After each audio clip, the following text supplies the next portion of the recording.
welcome back to the Movie Club Emporium. And this week, we're finally getting around to talking about a movie that I've been trying to see for weeks now. And that is Deep Water. No, not the Ben Affleck, Anna de Armas erotic thriller from a few years ago. No. A brand new Rennie Harlin shark film. Now, as many of you know, Rennie Harlin's last set of films, the Strangers trilogy, I was a very small voice of, hey, yeah, okay, all right. Didn't quite stick the landing, so it kind of makes all the defense seem kind of, but Rennie Harlin doing Sharks, man. This guy made Deep Blue Sea. So, like, this should be in his wheelhouse, right? Right? So, this movie stars Aaron Eckhart and Ben Kingsley, and is essentially airplane crashes in the ocean, in shark-infested waters. And so now we are on a sinking plane, and there are sharks. And that should be the setup for an absolute blast of a dumb, fun shark movie. Which is when any shark movie, that's what you want. I've said it before, and I'll say it again.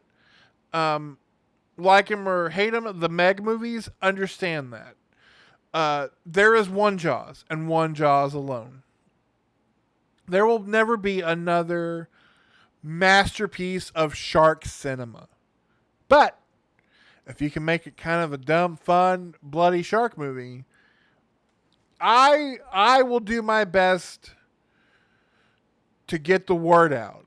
And unfortunately, this movie is not concerned with that at all. It is concerned with a Roland Emmerich level of characters who you don't care about.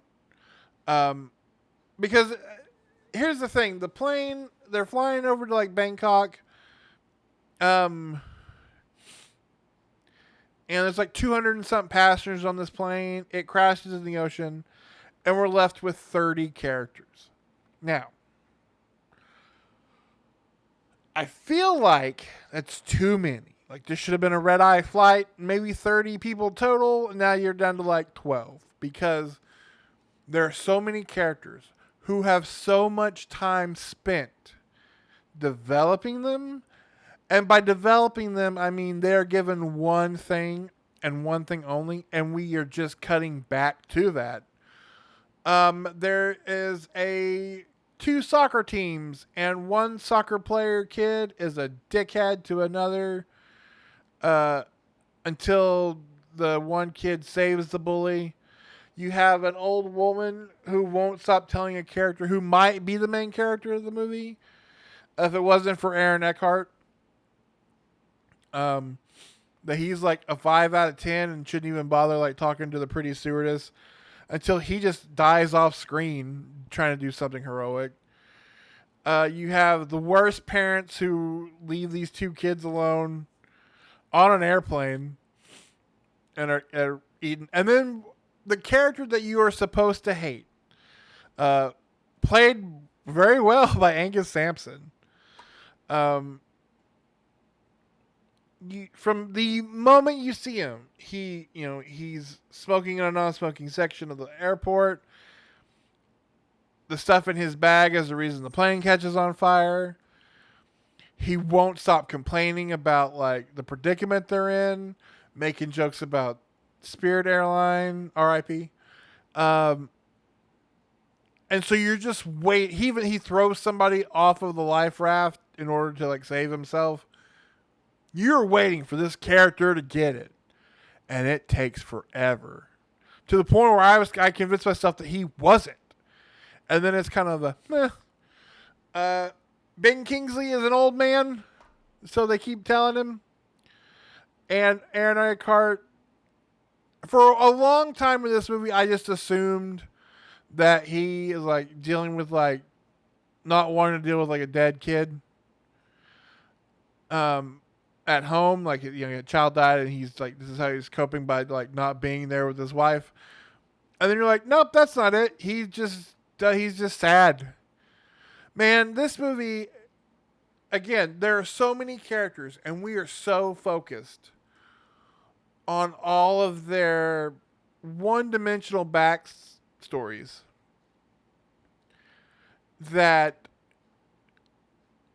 you will forget for long stretches of time that you're watching a shark movie. It's like the Poseidon Adventure, and then all of a sudden you're like, oh, right, there are man-eating monsters in the ocean. And even then when you get to them, they don't look great. They're everything's done very fast. The movie doesn't take any kind of like fun with it. Again, this is the same guy who made Deep Blue Sea, probably the best dumb shark movie ever. And I'm just like, this. Like, if you are coming across this bored making the film, imagine watching it. And that's the other thing, too. This movie is like an hour and like it's like 100 minutes. Hour and 40? No, sir. No, sir. Uh, it's just, man, I was. And then when you get to stuff like, again, like the sharks don't look good. The background doesn't look good. It looks like they are filming this thing on a green screen the entire time, or one of those like wraparound like screens. Because you have just like not lit Aaron Eckhart like standing with like the sun behind him, and yet he's just in soft, like easy focus. Like my lighting for sunlight is better than what is lit in this movie. At least there's shadows going on here. Uh, it's just the like they're in a pool. Like this could be Rennie Harlan's pool for all I know. Like it's just so much. Everything that could be disappointing in a movie like this movie slam dunks to the point to where even though I was very unhappy with how we ended that Strangers trilogy, dare I say the Strangers Chapter 3 will not be the worst Rennie Harlan movie I watched this year. And that's sad, man, because this guy was like the king in the 90s. Starting in the 80s, he made, honestly, one of the best Nightmare on Elm Street sequels. Cliffhanger, Die Hard 2. Prison is a fantastic horror movie. And, he did Cutthroat Island. Ask Nick. Nick loved that movie.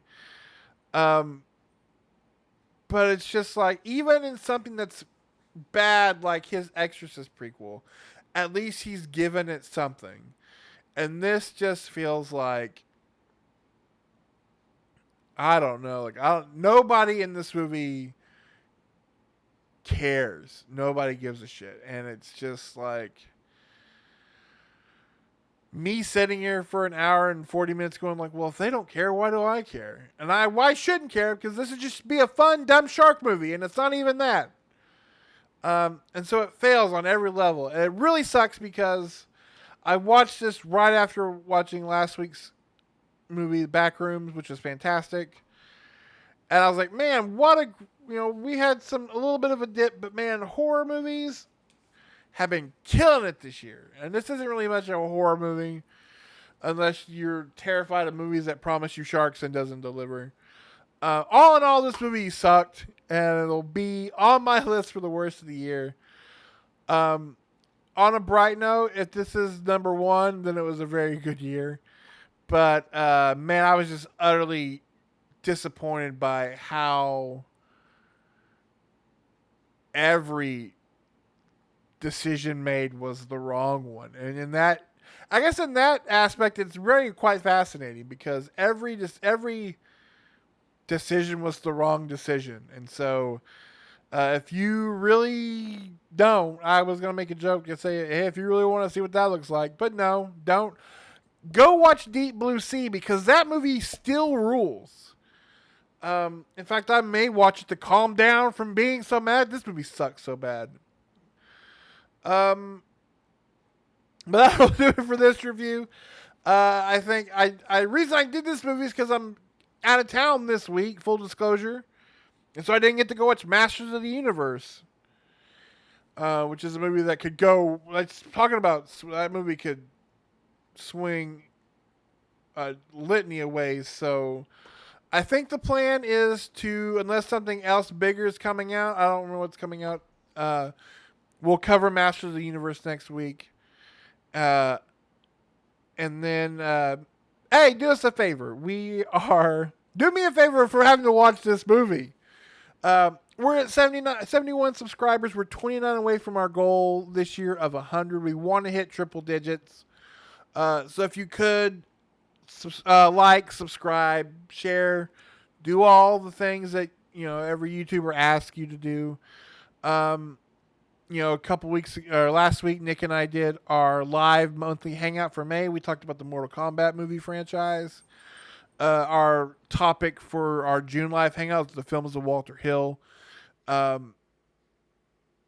If we can get to the 100, we're going to do a special live stream for that. So help us get there. And make watching something like Deepwater worth it. And until next week, when we're back with, honestly, what could go either way. I don't know with that He-Man movie. I'm nervous, but I'm hopeful. Hopefully nervous. Until then, I'll see you guys next time. Bye.